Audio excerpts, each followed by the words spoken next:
She's an independent contractor. So she's a contractor, like a vendor. No, no, no, no. She's part of my team. I have she's absolutely not doing this for you. Yeah, sure, of course. Yeah, okay, okay.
We'll head on up. We'll tour. Perfect. We'll tour all the different equipment that we've got there, and then I'll drop you guys off in the biology department if you've already got to see that really cool virtual.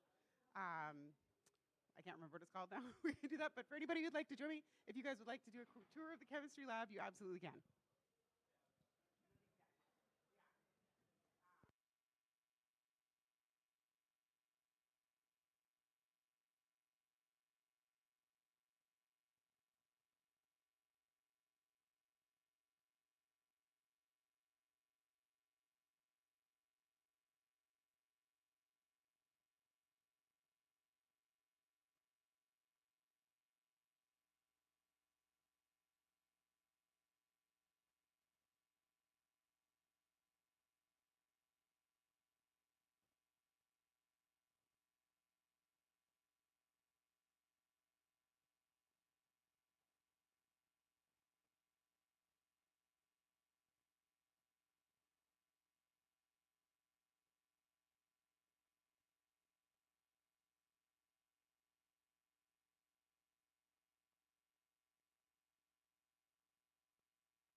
border collie, big dog, but they're not going to leave the dog in the kennel for 6 months in the U.S. So they're taking the dog with them.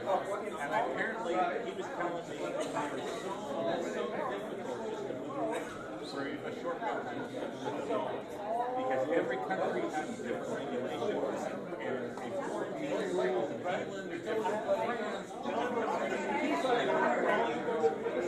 France. And that wasn't, but it got so complicated that he can do it, but moving the dog is very difficult. So he wanted to, so they had to kind of change it. I don't imagine, you know, vehicle for a whole house. Cool, yeah, we don't have much experience with them in the fact that people retire and move on. I mean, Malaysia's got that peninsula.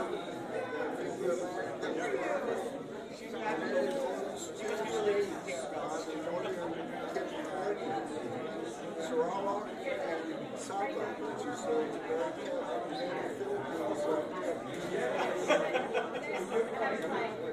you wouldn't believe it, but there's Colonel Sanders, there's McDonald's.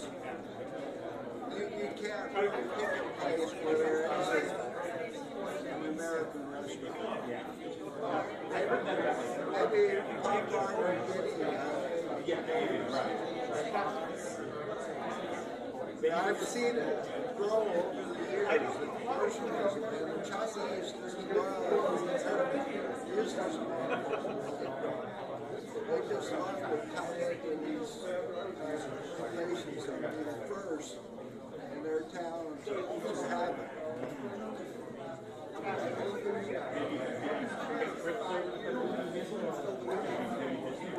No, I haven't been to Papua.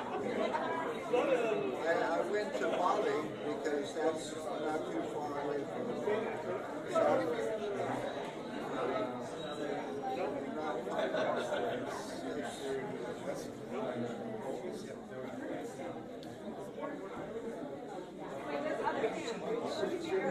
Oh, well, they're doing something 4 to 5, and then maybe after that, it's kind of more the same like this. Yeah.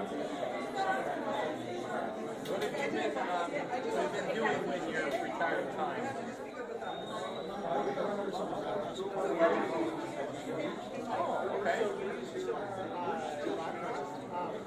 Okay. Cool. So you're busy with fundraising and management.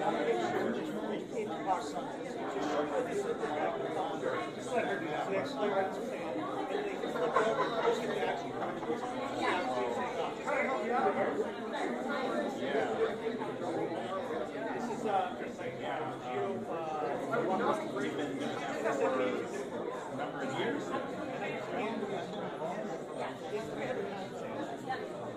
You were also pretty involved, but maybe that's just purely on the presentation side. But I remember you were pretty involved with Southern California County. Based on that, it translates to Virgin meetings. Yeah.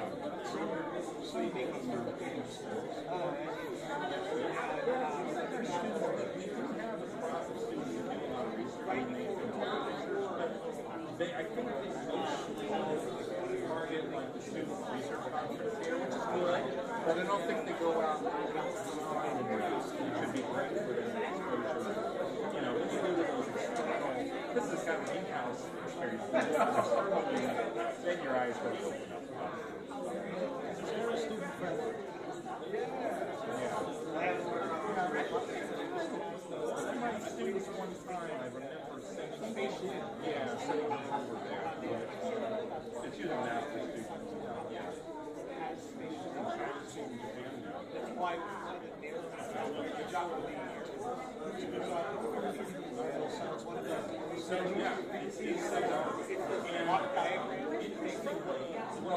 So what changed happened they added another practice, so they still teaching practice. And now there's also the students have to basically substitute, they do effectively internship. And it's a professional version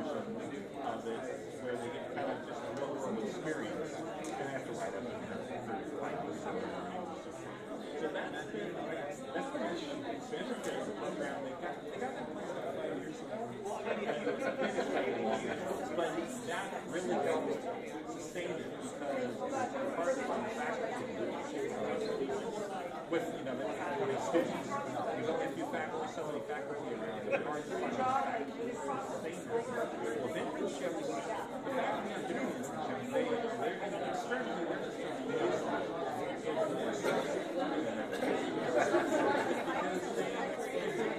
practical skills again. With 2 or 3 internships, now they apply for something. You know, they kind of got rolled up their sleeves a little bit. I think about 80 to 90% of students are doing internships. The other change is that we are in the midst right now. Put in a BS in Bachelor of Science. And so that is, fingers crossed, we printed the papers and put it down electronic system.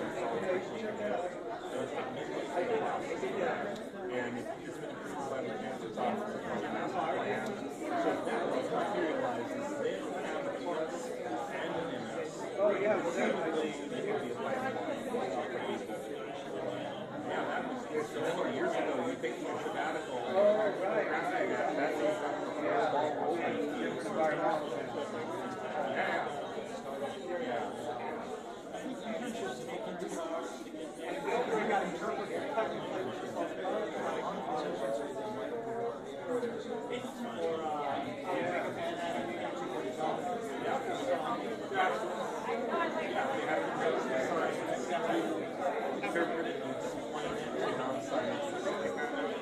That's social in that sense, so they're trying to get employment. You know, they've got some ability. They're not just working on something to last I like the fact that they crafted it the multiple. It's not just one. We have to have multiple internships. Each one's in 6 months, and then they'll do another one. So it's something different. It's kind of the fill in the gaps.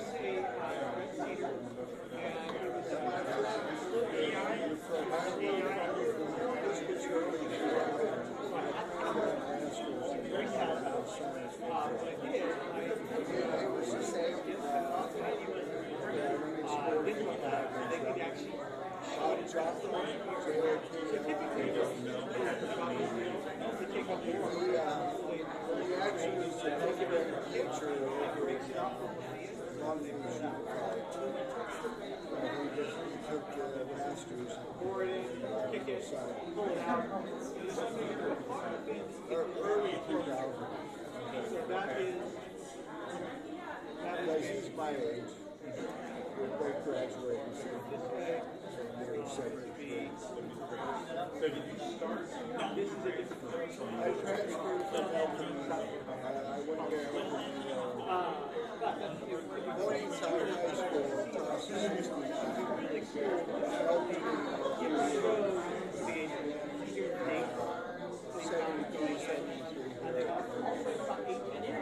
What do you think? I know what you really like from the campus, but have you seen yet? I mean, I don't know you does I used to basically I haven't even seen that. I just came out from the parking lot at University, walked up here and asked where the new building is. But the small campus out of the area. Yeah, it's just all of education. We used to park in a parking lot adjacent to the small campus. And actually take some classes in a small campus. And in the 70s, they put up the library, the old library. I think they put that there in the 70s. Yeah, it's about the vintage, yeah. I think they're the same. Yeah. And then we had the telegram. We didn't have much else. That was about it. We had that right.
Hello, hello, hello. Hello. Okay. Oh, because we have to be on TV here? Okay. Hi, everybody. Here. Again, we're running some kind of Hollywood production here, so I got to sit at the right place. All right, well, I'm Leonardo Martinez. I'm the acting dean for the College of National Behavioral Sciences. So first of all, I just wanted to thank everybody for coming today to our open house. It's really good to see you. It's good to see former students, emeriti, everybody. It's really good and inspiring. One of the things that we have programmed for today, and actually our Associate Dean, Dr. Jones, is going to run this, is we have prepared a series of mini presentations for you on the wonderful things that some of our faculty are doing in their labs with our students. So the first presentation is going to be on infectious diseases, and that is by Dr. Aina. Where is, oh, there he is. So again, this is a 5-minute presentation. We have, how many do we have? 5 of them. So stick around. It's going to be fun. Thank you. Hi, good afternoon. Good afternoon. Okay, my name is Aina, and yeah, I'm happy to be here, and I want to talk about the research that I do here. But to motivate this, I want to talk about infectious diseases, because I know that everyone is familiar with that. So if you look at that image on the screen, I believe every one of us you've seen a version of that image before, because 4 years ago there was a pandemic, right? And that image you're seeing is the image of the coronavirus. So the red objects you see on the virus are what we call proteins. They are proteins. Now, the virus uses the proteins on it to invade the human cell and take over the machinery so that the person gets a disease. Now, it's not only the virus that has a protein on it, okay? Proteins are actually molecular machines that are present in all living organisms, okay?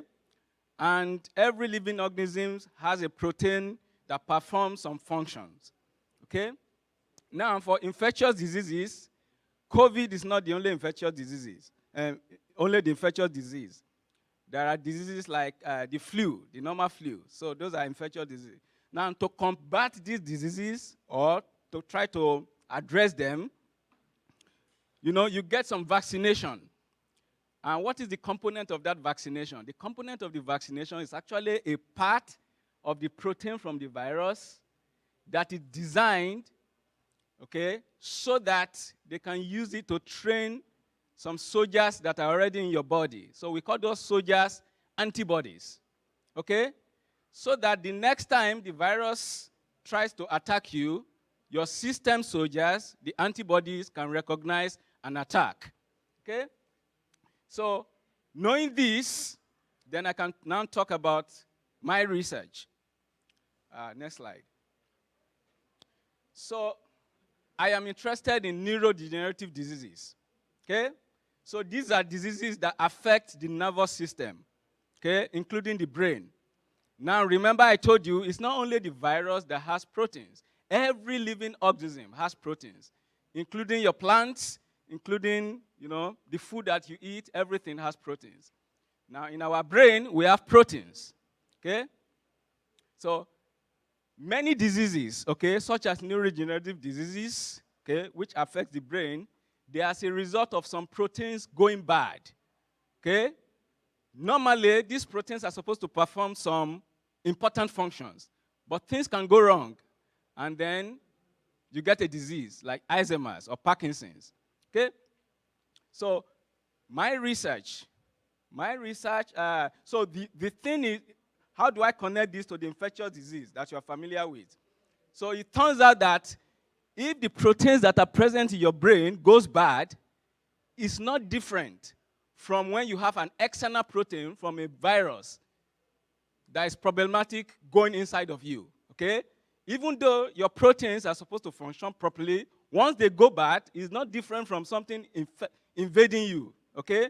So we use the idea that is established from vaccination to try to treat neurodegenerative diseases, okay?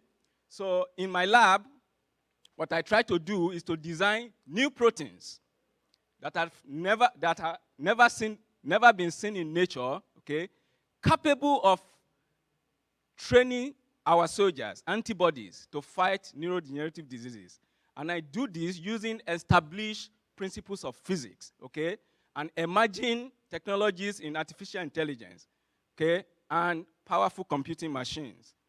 So that's essentially what I do. So my goal is to design therapeutic proteins for neurodegenerative diseases. Thank you for your time.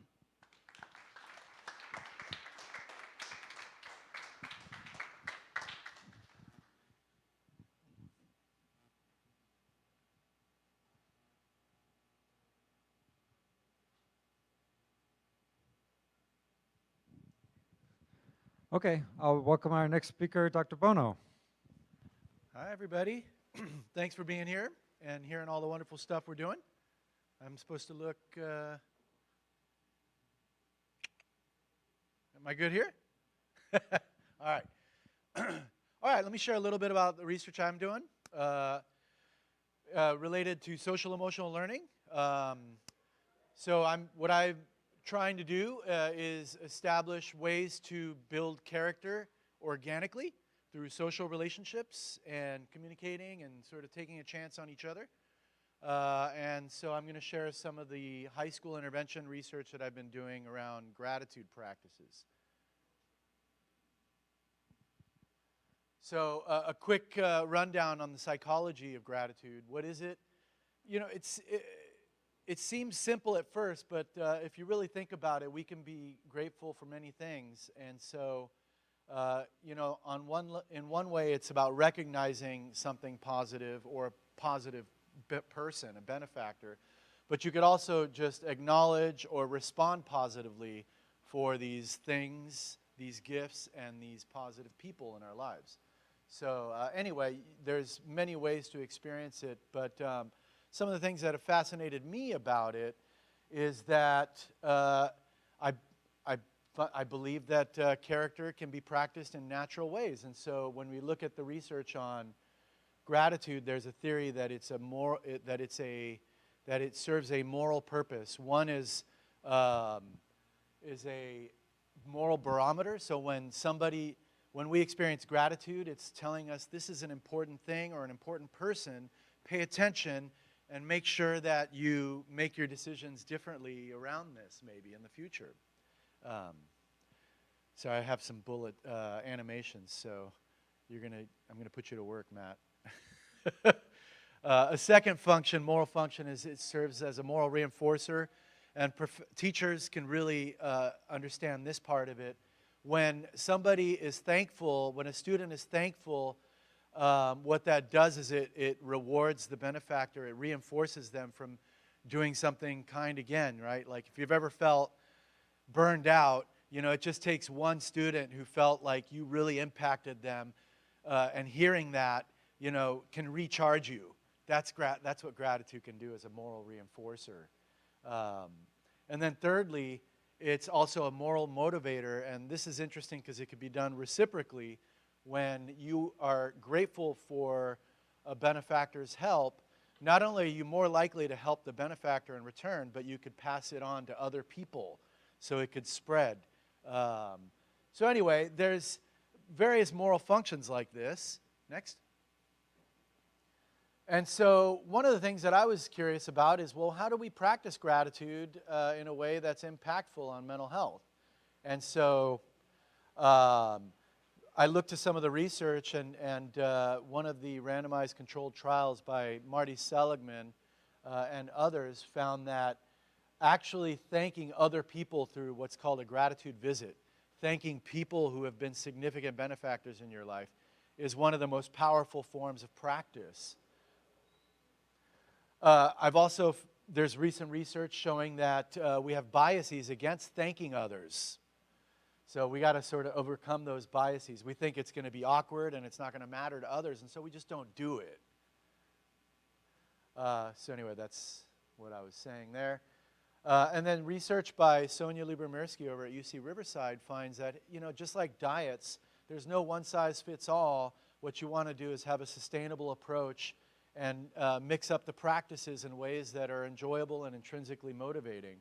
And when it comes to adolescence, David Yeager's research finds that you could boomerang if you don't see the social utility in it. If a teenager doesn't see the social utility in a practice, then it could backfire. So it has to be relevant to their daily lives.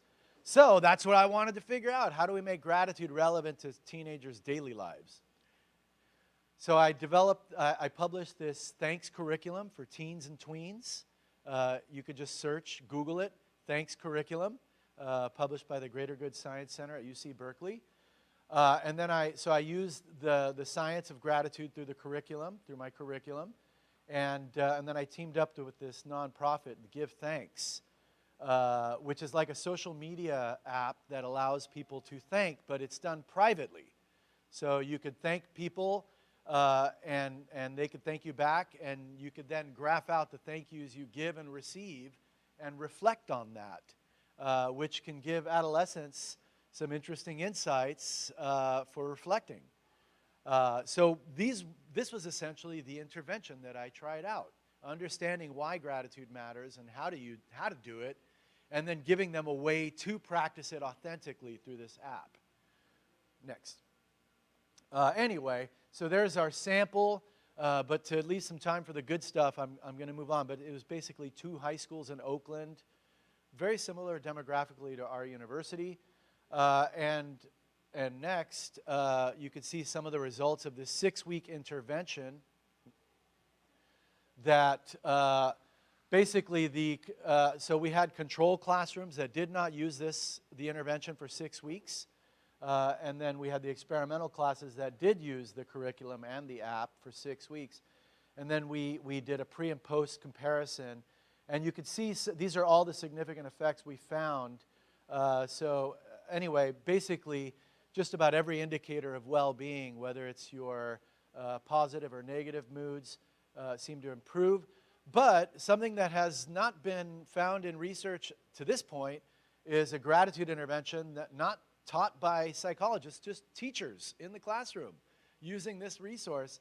This 6-week intervention seemed to have improved mental health, specifically depression and anxiety symptoms went down in the course of 6 weeks for the experimental classes.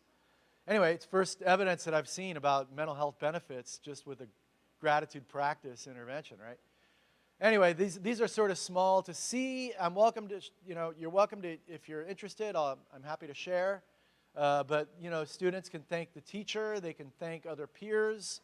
Teachers can thank the student. The janitor can thank a student. The student can thank anybody. If the whole school signs up, you could thank each other, and then it saves it, and then you can graph it out. And you could figure out how you matter to other people and the issues that you're working on and who has your back. Issues that I think are important for adolescents to figure out how to start doing earlier in life. And anyway, just some other results. I used AI, ChatGPT 4.0, to analyze the 2,600 thank you notes that were exchanged during the 6 weeks. And it sort of blew me away. These were some of the themes that I found in the thank you notes. Again, these aren't self-reports.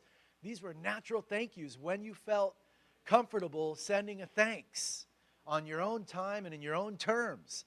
These were some of the themes that came out. Instrumental support for academic endeavors, emotional and social support.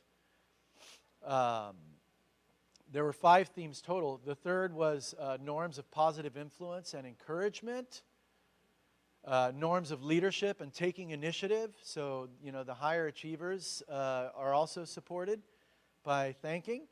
And then lastly, joy and humor and just a little bit of levity in everyday life. That's what thanking brought, beyond just journaling in your own, in your own book or in your own head. It's the power of reaching out to others and taking a chance and being real with others. And that's the intervention practice that I've helped develop. And it shows some of the power of just gratitude when it's practiced authentically and how that can help adolescents in their development. So anyway, in conclusion, gratitude interventions can support mental health, and I'm looking for, so what's my ask for you all? I'm looking for schools, K through 12 schools, that want to transform how they teach and relate to students and how we engage students. Ideally, there would be no intervention. Ideally, our academic goals would be supported by thinking on the regular, right, every day. And so I'm looking for a school that would love to do this year-long, school-wide. And then I'd love to look at some hard data and see how standardized scores and conduct and all that stuff changes. It has yet to be done to the level that I'd like, and that's what I'm looking for. Anyway, thank you, and I hope this has been interesting. I suppose I should show the rest. Thanks.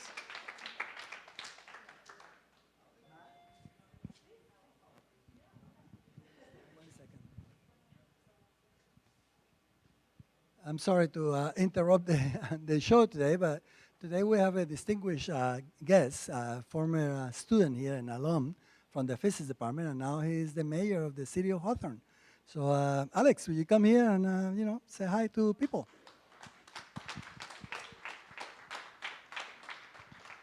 Hey guys, thank you guys for allowing me to say something. I know I wasn't on the schedule, but it really feels great to see how far Cal State Dominguez has come along.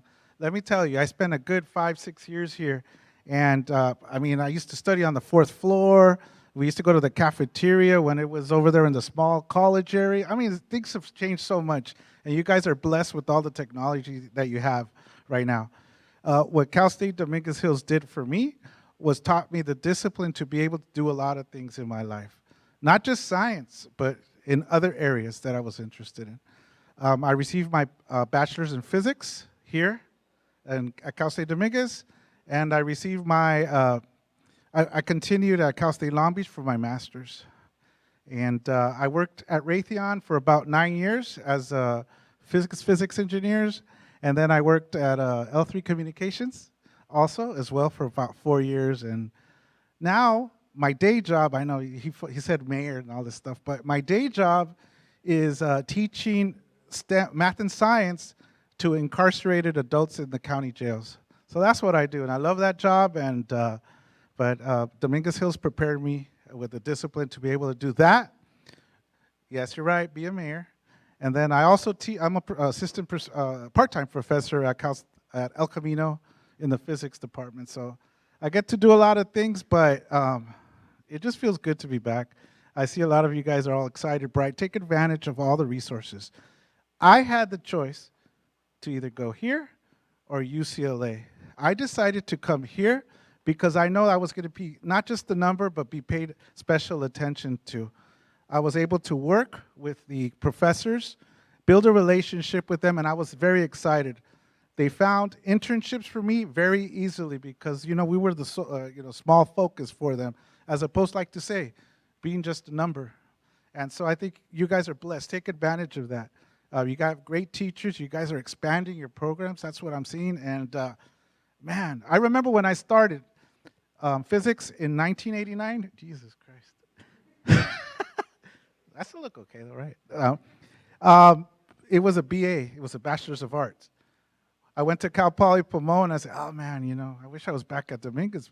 And sure enough, in about a year after I left, it changed into a BS. So imagine, things have progressed so much here. So now look, you got 2 buildings, you got programs. I heard the electrical engineering program. I hear you got a systems engineering program. And God, Jesus. You guys are blessed to be a student. Hopefully the food is better than what we used to have back then. So thank you guys so much. Appreciate you guys. Thank you very much. Okay, so back to our regular program activities. So next is Dr. Singhal from biology, and she's going to be talking about snakes, my favorite subject. Really? No. All right. Hopefully I'll convince Leo that snakes are totally awesome. So that would be the short title of my talk. My name is Sonal Singhal, and I'm a professor in the biology department. All right, so this is a project that I've been working on for a very long time, and our goal of this project was to understand how snakes evolved. And the first thing I need you to know is that snakes are actually a type of lizard. So this is a very simple family tree of snakes and lizards. And if you look at it, you can see that snakes are nested or contained within all the other species that we commonly think of as lizards. Things like geckos, monitor lizards, which includes the Komodo dragon, and chameleons. So step one is we had to build a family tree of lizards and snakes. And I joke around, I actually started this part of the project the week before I got engaged. So I joke around, this is like the longest relationship I've ever had, was me and this phylogeny. And so there's about 11,000 species of snakes, and our tree represented about 7,000 of them, which might not sound, you're like, oh, that's 70%, but it actually takes a lot of work, because some of these snakes and lizards are only found in one remote place. So to get the DNA we need from these animals is a massive undertaking. So after we did that, we measured a lot of different aspects of snakes and lizards biology. I'm not going to go into all the details, but we measured a lot of different things. I'm going to focus on two really cool aspects of their biology, which is limblessness and diet. So what we found, we analyzed 60,000 stomach contents of different snakes and lizards to understand what they eat. And what we found is that they have very different diets. So this figure shows the diet makeup across two different variables of lizards and snakes. Every dot right now is one species of lizard, and the size of the dot represents how many different types of things it eats. The closer two dots are to one another, the more similar their diet is. So you can see all the lizards are eating pretty much the same thing, and if you're curious what they're eating, you might see some lizards in your backyard. They're eating a lot of insects, mainly just insects. Now, I've added on all the data from snakes, and you can see snakes are eating a whole bunch of different things that lizards are not eating. They are eating some of the same things that lizards are eating, but they're eating a whole bunch of different things that lizards can't even touch. So you might be wondering, what are those things? So I'm just going to give you some examples of my favorite snakes. This is a sidewinder snake that lives in western United States, and it has this really cool movement where it can slither through the sand by winding back and forth. And it's particularly adept at capturing small mammals and then using its venom to immobilize those small mammals and eat them. Okay, this is actually my favorite snake, though. I say this about every animal, though. Like, every animal is my favorite. This is a sea snake, and this animal is able to swim in the ocean for long periods of time and catch animals that live under ocean to eat them, in particular things like fish and eels. And one really cool thing about this species is, if you can tell, the back of its tail is a little bit flattened, and it almost serves like a paddle, which allows it to efficiently move through the water. And then last but not least is the red belly snake, which has some really cool adaptations to eat things like slugs and snails. And they actually have specialized teeth that allow them to dig into a snail's, what is that called? Like, their body, their snail's shell, and scoop out their guts to eat. So we were able to find all this evidence that snakes are eating completely different diets from lizards. And I don't want to go into the boring statistical details, but we did a lot of fancy statistical modeling to look at how diet is changing across lizards and snakes and identify if there's been any big transitions in what they eat. And when we do that, we find there's a huge jump in diet at the early origin of snakes. So another trait we looked at was limblessness. So a lot of people, that's probably the most notable thing about snakes we think about, is that they don't have limbs. But it turns out that losing limbs is particularly common among lizards and snakes. And different species of lizards and snakes have lost their limbs over 50 times. So there's the dibamid lizards, which are shown here. My favorite are the pygopod geckos, which live in Australia. So these are geckos that don't have limbs. There's also the Lorsta skinks, which also happen to live in Australia and have been a focus of a lot of my other research. There's the Bachia lizards, which live in the neotropics, so parts of South America. And then finally, of course, the lizards. The snakes themselves have lost limbs. But if we look at how snakes and lizards have lost their limbs, they've lost it in very different ways. So this data shows on the x-axis is a presacral vertebral count, which is a fancy way of saying how many vertebrae do you have below your neck. And on the y-axis is elongation index, which basically means like how much are you like a tube. So the higher that value, the more you are like a tube. And what you can see is lizards, which are shown in blue, are all following this nice straight line. They pretty much, gain vertebrae and become more like a tube. Whereas snakes are doing a whole bunch of different things. You have some snakes that have a lot of vertebrae but aren't that much like tubes. You have other snakes that have fewer vertebrae and are a lot like tubes. You have everything in between. And again, if we apply our fancy statistical modeling, what we can see is that snakes have this big jump in how fast their limblessness has evolved. All right, so this third part of our study, this was a big study, it took us a very long time, was we measured how fast new snake and lizard species arise. So we used that family tree I showed you earlier, and you can actually use it to measure how quickly a new species is formed. And what we found is that snakes, which are shown on the right here, form new species almost 30 times as fast, almost 10 times as, well in this case, almost 10 times as fast as geckos, which are shown on the left. And so, like I just said, this means in 30 million years, if you come back, none of us will be around, but if you were able to come back in 30 million years, there will only be one new gecko species, but there's going to be 10 new snake species. So there's just a lot more snakes. In some ways, you can think of this as snakes are a lot more evolutionarily successful than lizards. So when we look at all these data together, what we understood is that snakes, even though they're lizards, they're evolving completely differently from all other lizards. They're forming a lot new species a lot more quickly. Their diet is completely different. They have this limblessness, but they do it in a different way. And what we argue is there's nothing about the evolution of lizards that would have allowed you to predict the rise of snakes. Like, nothing, right? Like, there's no way you could have predicted that something like snakes would have arisen. And the cool thing about this is there's actually a lot of parallels across the tree of life.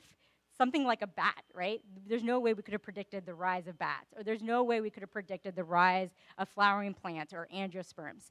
So this is a common pattern across the tree of life, where there's these one-off evolutionary events that have given rise to remarkable diversity that surrounds us. And I just want to thank my collaborators, and I want to especially acknowledge that this research was funded in part by Dominguez Hill's Research, Scholarship, and Creative Activities Grant Program. So thanks to Dominguez Hills.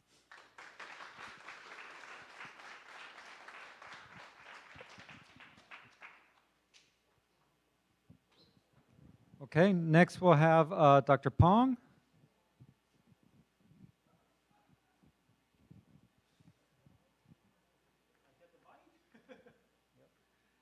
Thank you.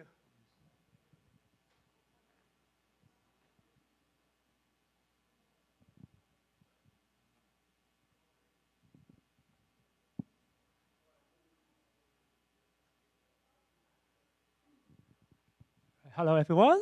I'm Ryan Pong from the math department. So I want to make a case for mathematics. So just a quick show of hands. How many of you hate mathematics? Oh, I have one. Physicists hate mathematics, but only one. So my job is easy.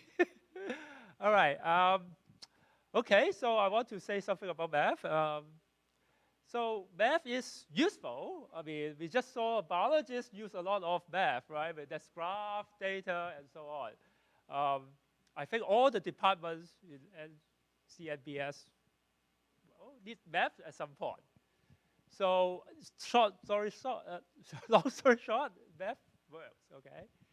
And the next thing I want to tell you about math is beautiful, all right? So well, it's not really a graph. I don't know whether you can see it. So you see a series, right? So 1 minus 3rd plus 5th minus 1/7, right? So it's an alternate sum of the reciprocal of odd numbers. Anyone know the answer? Matt knows, but I won't ask you to tell us. So it's a quarter of pi. Okay, it's the circle, right? The circumference over the diameter is pi. So for math people, this is very beautiful. I mean, it's not like a pretty diagram, but why pi show up, right? These are very nice number, 1, 3, 5, 7, right? They are just integers. But pi is very geometric, right? It's related to the circle. And is very, well, we have a name, it's called transcendental. It's very hard to get a hold of pi. Okay, and they are that related. Okay, so the next beautiful thing I want to show you is this sum.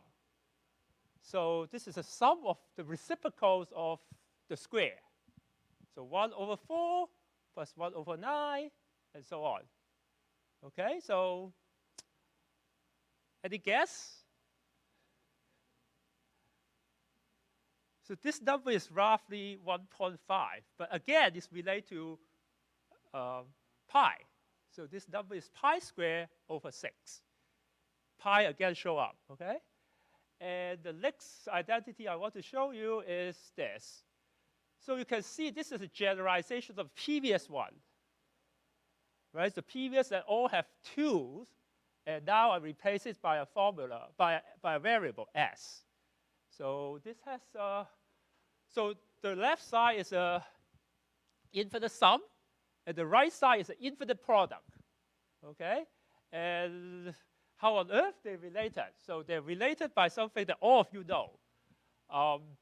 Every number has a prime factorization, and this leads to, this is the left side is the famous Riemann-Zeta functions.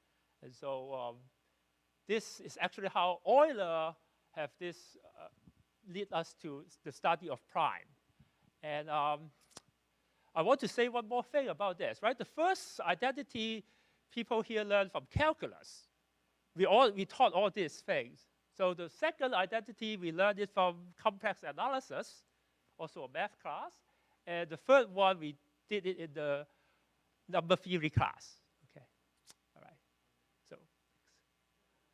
So the last thing I want to tell you is, convince you is math is fun. So I won't be able to tell you my own research, at least not in a few minutes, okay? But I'm going to give you guys some things that you can show in your Christmas party, okay? All right, so now the first thing is some number is trapezoidal. Well, what do I mean by that? Let's see the next slide. So 12 is trapezoidal. 12 is 3 plus 4 plus 5, right? So you can see the trapezoid. Everyone? Sort of, right?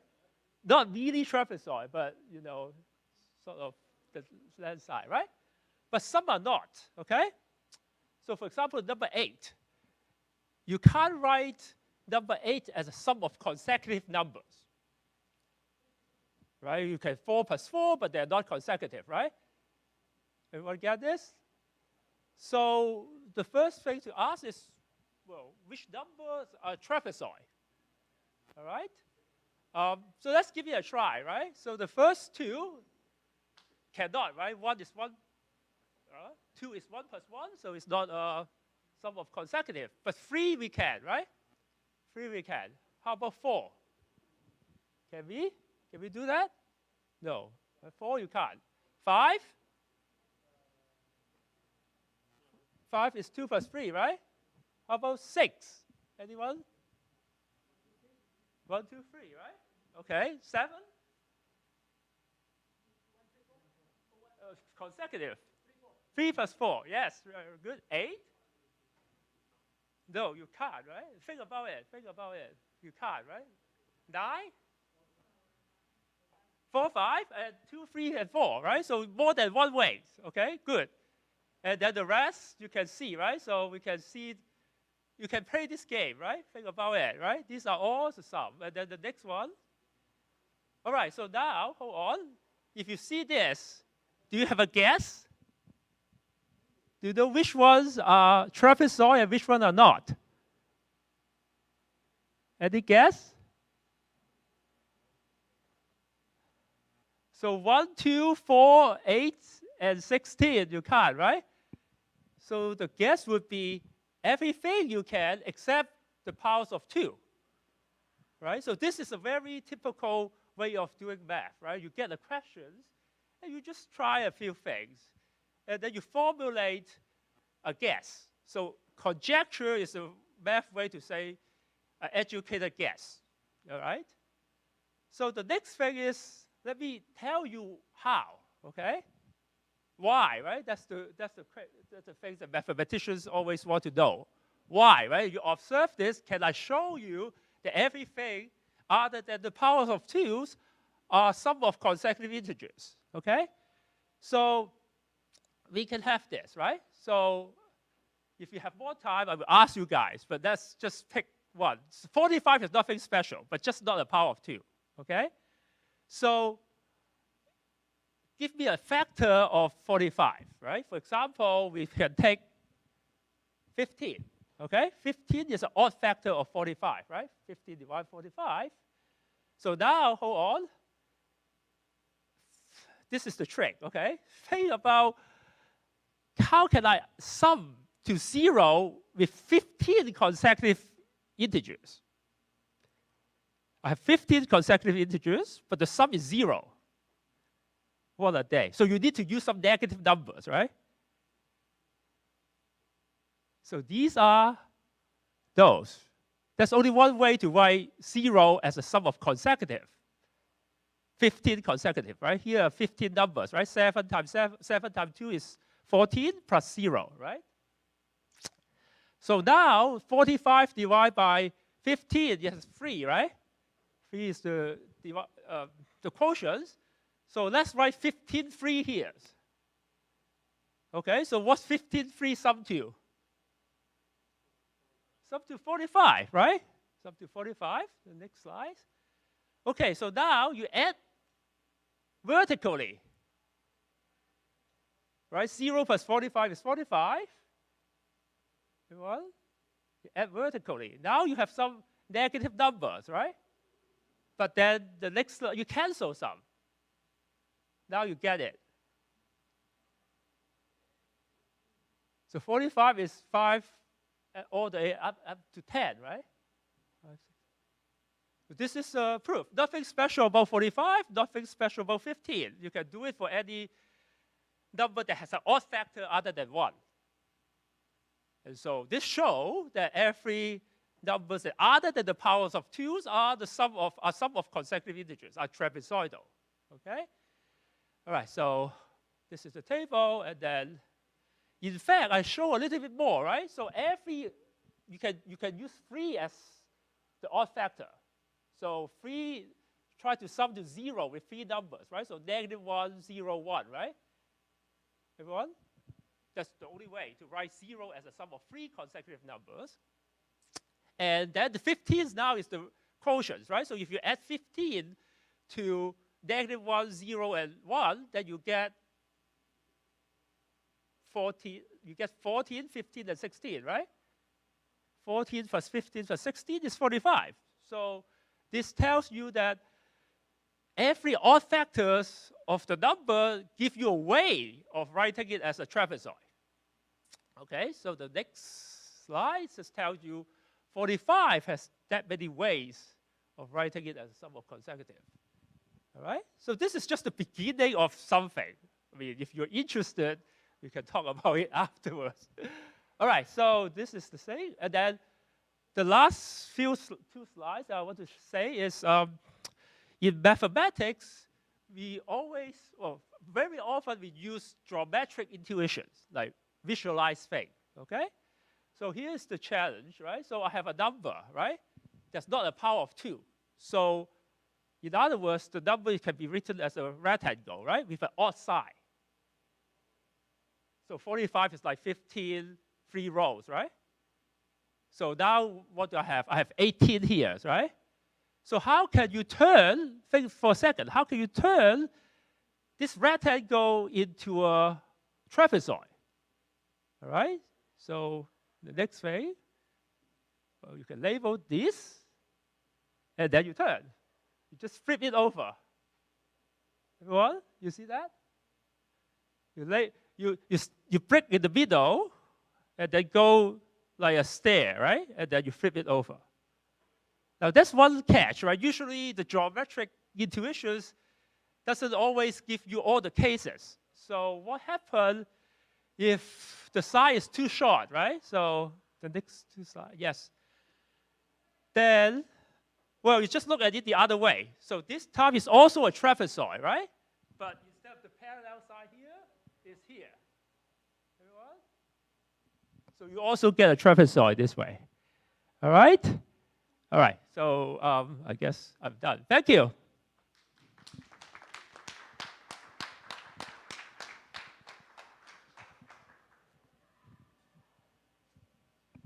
Okay, and last up, we've got Dr. Kiontash.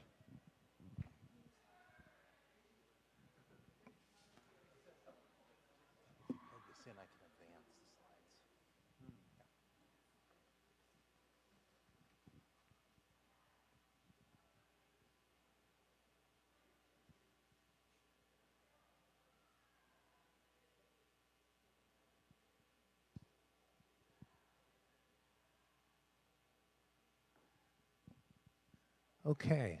Hi, everybody. Thanks for being here and attentive through these talks. So, so this is a little different vein from what some of the other presentations have been. This is highlighting some student experiences that we've had for our graduates in the past doing study abroad in our department. And these have been some very inspiring and exciting trips that we've done. So I just wanted to highlight a few things that, some of the experiences that our students have had in the last few years. And so these, in this case, I was with this group of students in 2018, and we were in Bulgaria, okay? So next to these interesting rock formations. All right.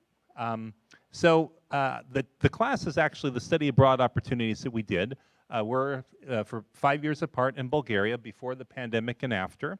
And I taught a class, a special topics class in geography, and I took geography and earth science students to Bulgaria, and it was titled Water Sustainability and Geodiversity in the Balkans, which is a mountain range passing through Bulgaria in Eastern Europe.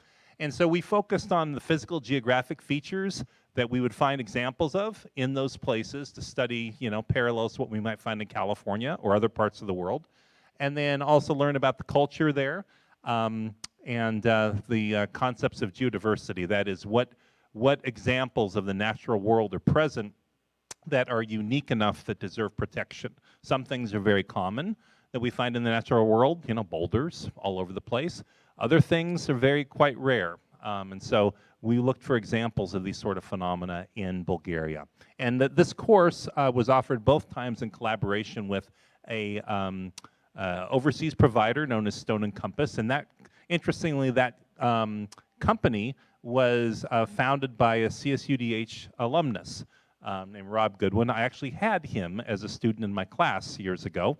He took a meteorology course with me, and he was very dynamic, energized person, very enthusiastic about life, and went on to work for the United Nations and start this company. And then he came back, like some of you guys, to Dominguez Hills and realized, you know, I learned a lot here. This was a great place. And then he tried to bring in current students, which succeeded. So I'm going to show you some pictures from that trip. So Bulgaria, for those of you who are geographically challenged and wondering where is Bulgaria, okay, so it's here in southeastern Europe, right next to the Black Sea, and that was our destination. You might wonder where Bulgaria, how we actually came up with that location amongst all the choices. And it actually had a variety of reasons. It's an interesting thing how Stone and Compass got started in Bulgaria, and it was kind of random, actually. The founder decided, as he told the story, he got inspired and knew he wanted to do study abroad and outreach with people and students, but he didn't know where to begin. And so he was talking with his wife about it one day, and she said, you know, honey, you just got to pick a place and go for it. And he's like, all right. And he had a world map on the wall, and he grabbed a dart, and he closed his eyes, and he threw the dart at the world map, and it landed in Bulgaria. He said, well, I guess I'm going to go check out Bulgaria. He went there, and things fell into place. He actually found an opportunity, bought a facility, and got started. So it wouldn't have to be, if he'd thrown a little differently, it might have been Brazil or something else. But it was Bulgaria, but we were all the better for it. So at this location in Bulgaria, we stayed in a small village, actually. And there were different itineraries for the two trips that I took in 2018 and 2023, which is great, a little variety. But what remained the same for all the experiences were fantastic and remarkable natural features. We saw some cultural sites that were really inspiring, particularly because there's such a long history there, thousands of years of human occupation there.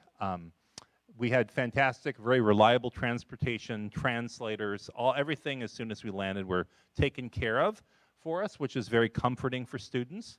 And then some delicious food, which we all enjoyed.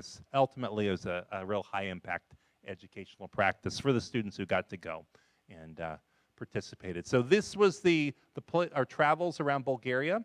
In 2018, which is here in the blue, we kind of did I would say kind of more of the eastern side of the country, and then in 2023 it was more in the west. The place here, you see, and I'll just point to it.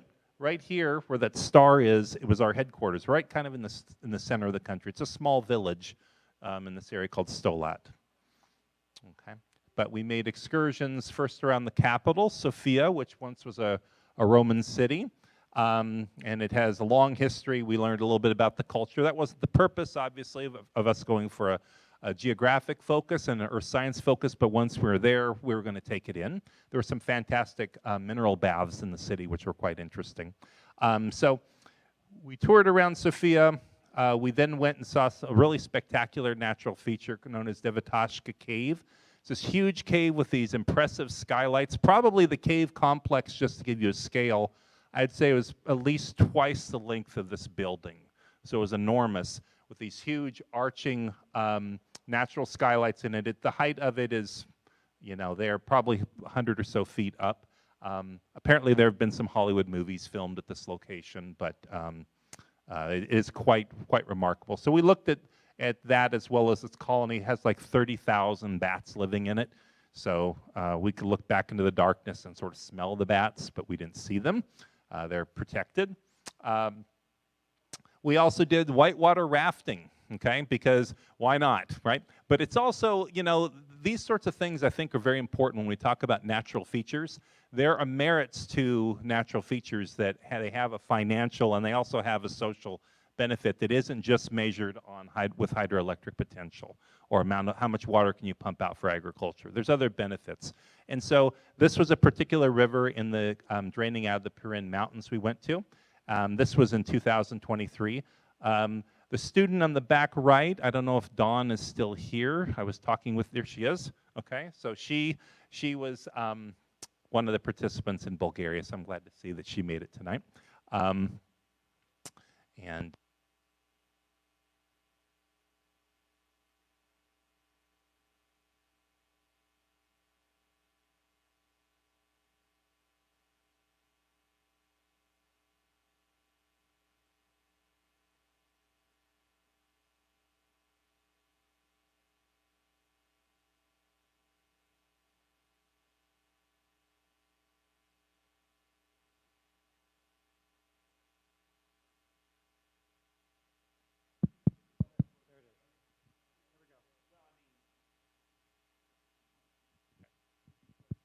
okay, better? Okay, so, and Bulgaria is culturally very rich with water, and they're very, it's kind of a cultural thing about drinking, fresh mountain water, a lot of springs and groundwater reserves, and this is a place where there was some springs built into the mountain, freely flowing drinkable water, potable water in quite a remote area. Okay, they've had this sort of thing for hundreds of years around the country. Okay. There's cultural sites. This was a famous castle in the historic town of Veliko Turnovo. We went to that because it was kind of one of the must-sees in the area, so we spent an afternoon around this fortress. It's all sorts of interesting stories, historical stories about empires and dynasties being overturned by battles on the cliffs and people falling off the cliffs into the river hundreds of feet below, and there's whole interesting dimensions to the Bulgarian culture there, which we took in for at least an afternoon before we went off to see our next geodiversity item, which was a set of travertine waterfalls. These aren't real common, this type of waterfall, and these were present, though, in an area known as Krishuna, and travertine is a form of limestone, and it formed, in this case, the terrain by which the water is falling over was built by the water. Okay, the terrain was built by the precipitation of calcium carbonate out of solution, which is different. We normally think of rivers and water eroding the landscape to make a drop. In this case, it built the terrain, which is much of the area is known as a karst environment with a lot of limestone. So that was interesting to students. Another thing that has to do with sustainability, I found great interest in this, went there for the first time. This is known as an ethnographic museum. It's basically a modern-day village that was constructed by artisans. The Bulgarians went around the country to find all of the old masters who still knew how to do things the old ways, how to construct a stone roof. Like, I recently had to put a new roof on my house. I don't know about you, but I had a very hard time just finding a contractor could do it with asphalt shingles. I can't imagine if I needed to find somebody that can put on a stone slab roof on my house. But if that were done, that roof would last for centuries. Okay, so there's these sort of, old crafts. The Bulgarian government decided to pull these artisans in, and they had all these ingenious examples of sustainable uses of crafts and water. In this case, this is right here, this is a washing machine, kind of hydraulically powered washing machine that people could throw their clothes in, and the water is so agitated, it comes through quite violently. Probably a little hard on you. I wouldn't put a real delicate piece of fabric in there, like if you had a real nice silk robe or something, I wouldn't recommend it. But if you could throw an old pair of jeans in there, they would get blasted hydraulically, and in a few minutes they'd be perfectly clean. No soap necessary. So they had examples of this. They had water-powered sawmills, water-powered rug shakers, all sorts of things using some ingenious, sustainable power. So it was interesting for all of us to get exposed to that sort of thing. Roman ruins, which students got to see, ruins of a city that was excavated. It was built in the year 106 by the Roman Emperor Trajan, and there are enormous slabs in this road that was engineered. Each one of the stones is probably about 2 or 3 tons in there. Somehow, without hydraulic lifts and without bulldozers and backhoes, the Romans built these roads that lasted for millennia. Okay, so the last slides I'll show you is geographically, we're interested in seeing some examples of glacial erosion in the mountain environments. And so these were a series of lakes. They're called the 7 Rila Lakes. They're in the Rila Mountains, which is sort of in the southwestern part of Bulgaria. But these are examples, these sort of like a string of pearls lakes. They're known as Paternoster Lakes. And this was a fine example of those. We hiked around to 5 of those 7 lakes, spent all day hiking around and seeing them, and it was quite remarkable looking at most of the students. Some of the students have hardly ever been around snow, let alone actual glaciers, okay, which are much harder to approach, but there were small glaciers here, which we approached and got a firsthand exposure to the sort of intense erosion that glacial environments can possess, okay? Lastly, we were in an area, there was a United Nations World Heritage Site. We went to the fantastic Rila Monastery, which is famous for its intense, provocative sort of paintings, many of which are sort of intended to scare people into following the faith. Like, if you don't do things, look at what will happen to you. And there's all sorts of interesting images of devils attacking people and that sort of thing. So some of the Eastern Orthodox imagery is quite different than we see coming out of the Roman Catholic Church. So we got a little exposure to that, okay? So that's all for my talk. Okay. Thank you, alumni, for coming.